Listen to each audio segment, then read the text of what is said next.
This is Royal Enfield's Guerrilla 450, and it's the second model powered by the Sherpa 450 engine. We're in Barcelona, Spain to find out if this thing is as good as Triumph's Speed 400 and other standards in the market. Let's find out.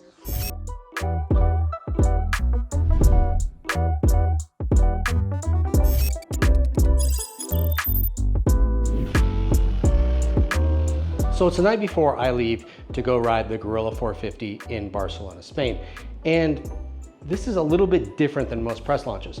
Usually we know everything that we need to know about the bike before we leave. We've seen a first look, we've seen all the press materials, we've seen photos, we've seen all kinds of videos. Royal Enfield has told us nothing about this bike besides the name, 450, and a couple photos on their Instagram page that are covered up by the Guerrilla name. So you really can't look too much at the bike. We know a few things about it from the photos. You can tell it's got 17-inch wheels, it's got conventional forks, it's got a smoother, maybe smaller tank than the Himalaya 450, and it's got the Himalaya Sherpa 450 engine in it. Other than that, that's all they've given us. But our UK contributor Ben Purvis, he does a lot of work looking at approval type documents, patents, all those things, trying to get some information before everybody else. And on this bike, we've got some info. We know the power numbers, we know the weight, and we know a few other things about the bike, which I will share with you after I get packed and I head to the airport.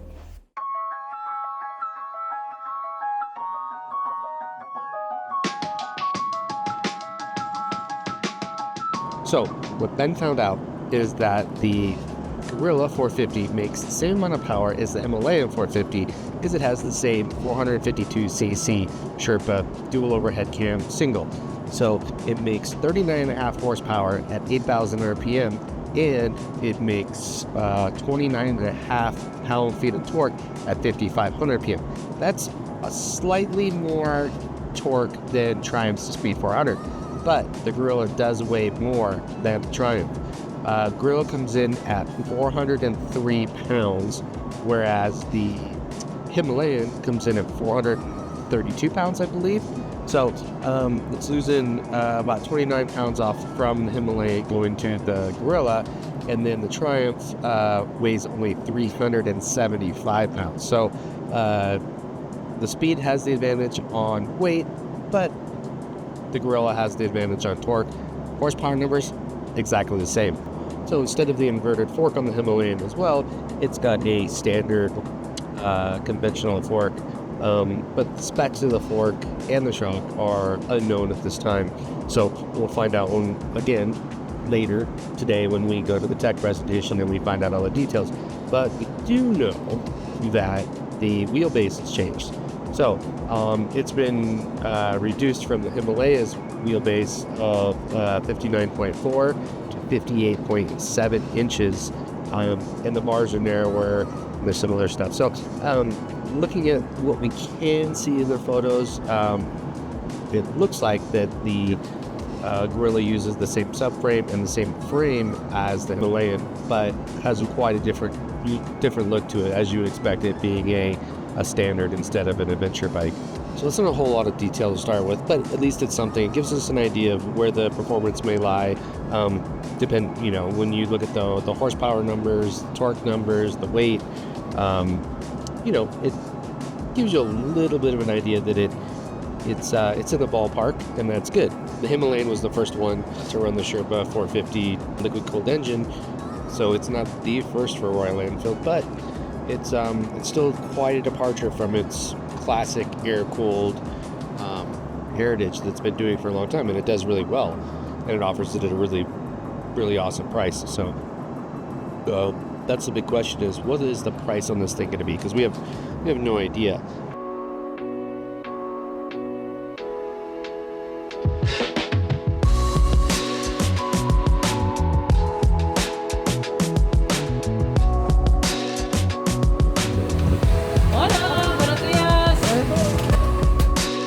All right, I'm in Spain, I'm in Barcelona, finally. My flight was delayed, they lost my luggage, I have no riding gear. So while we keep thinking about the new Guerrilla and wondering about how it's gonna be and what it's gonna be, I gotta go buy some gear. So come along with me shopping for gear in Barcelona, and we'll talk more about the Guerrilla 450. We made it to Motocard. This is like the super shopping spot in Spain for gear. So we're gonna go in and see what we can find.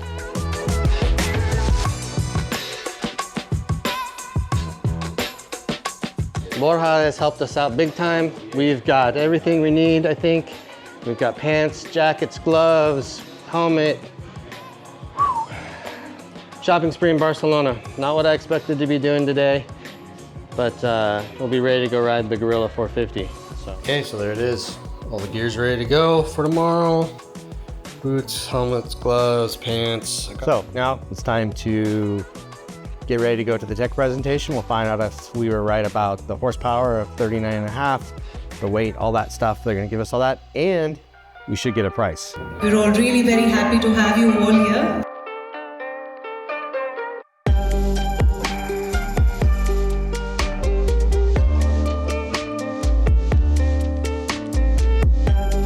We just got done with the tech presentation and dinner. Lots of detail in the presentation, but not all the details. So let's go ahead and start with what they didn't tell us, but they're going to tell us tomorrow. And that is, most importantly, the price and the availability. Still wondering what the price will be. Still wondering if they can match Triumph's $5,000 price point. Something in me tells me they can't, and maybe that's not why that's why they're not telling us the price before we go ride it. They're gonna tell us the price after we ride it, or maybe they're gonna surprise the heck out of us after we ride it and tell us the price, and we're gonna be blown away. Let's start out with the weight. 408 pounds with 90% full tank. Don't know why they wouldn't just measure it with a full tank, but 408 pounds. So that's right around where we said earlier. So we got that right. Power and torque, exactly like we said, 39.5 horsepower and 29.5 pound-feet of torque at exactly the same RPMs as the Himalayan 450. So there's two ride modes, a performance and an eco, and they basically changed some of the behavior of the throttle response on both bikes. It seems like it's just gonna kick in a little sooner when you crack the throttle. So we'll find out tomorrow. Other numbers, seat height. That's a really important number for these motorcycles. And this thing, the seat height is at 30.7 inches. Decently low seat height. They do have a taller seat, which adds a little bit for taller riders. But as it is, it seems to be nice and low, and the standover is pretty solid. It's a narrow seat at the front, so reaching the ground shouldn't be an issue for too many people. They do not even offer a low seat. That's how confident they are in the ease of reaching the ground. So only a tall seat option, which is more of a bench seat, doesn't have any scoop in it. It's basically straight across. The chassis, the frame. So the frame is similar to the Himalaya, but different. It's a unique frame. Basically same design, but things are changed to make it work for each bike. So you're looking at things like mainly up front at the head tube area. It has a 21.8 degree rake and a 3.6 inch trail. So it's a pretty steep steering angle. I expect that it's gonna be pretty quick turning, which is cool. Other places on the chassis that's different is obviously the suspension. So we're talking about a 43 millimeter front fork, conventional fork, with 140 millimeters or 5.5 inches of travel. At the back, you've got a monoshock that's adjustable for preload, and that has 150 millimeters of travel or 5.9 inches. And when you look at those numbers compared to the Speed 400, identical front fork travel, and at the rear, this has 0.8 of an inch more rear suspension travel. So very, very comparable. Wheelbase is 56.7 inches. That comes from obviously the steeper head angle, different trail, and smaller front wheel. So all that shortens the bike up quite a bit. Other changes they made have to do with the handlebar width, just more narrow, but the foot pegs are up higher and placed further back, a little more sportier position on your feet. Comes standard with the Royal Enfield Tripper navigation. Really cool system. They ran us through it. I downloaded the app on my phone tonight, so we're gonna try it out tomorrow. What else did we find out? So ABS, obviously, and we already spoke about the 2 ride modes. No traction control, which we expected because Himalayan doesn't have traction control either. So it's a sub 40 horsepower motorcycle. Traction control would be nice, but it's not a must on something at this speed. So it comes in 5 colors, all kinds from mild to wild. There's like a plain basic silverish color all the way to this wild yellow and purple color scheme with some dots, and it looks like a comic book. It's crazy. And they're trying to talk to a very wide audience with this bike. So they want people that are, you know, maybe more reserved will take the silver one, and they want to catch younger riders with the crazy colors. But overall, the paint looks really, really good on it, at least what we saw inside. So tomorrow out in the sun will be the true measure of the paint, but really cool paint jobs. I'm really into the black, red, and yellow bike. It has a very kind of cool retro 70s vibe, which is it's cool. Overall, the bike looks solid, looks put together, and looks like it's going to be a lot of fun. So it is getting late. I still have to prep all my gear, charge my GoPros, charge all the cameras, send off some emails, and then get some sleep before we have to be out front at 7:30 to go ride.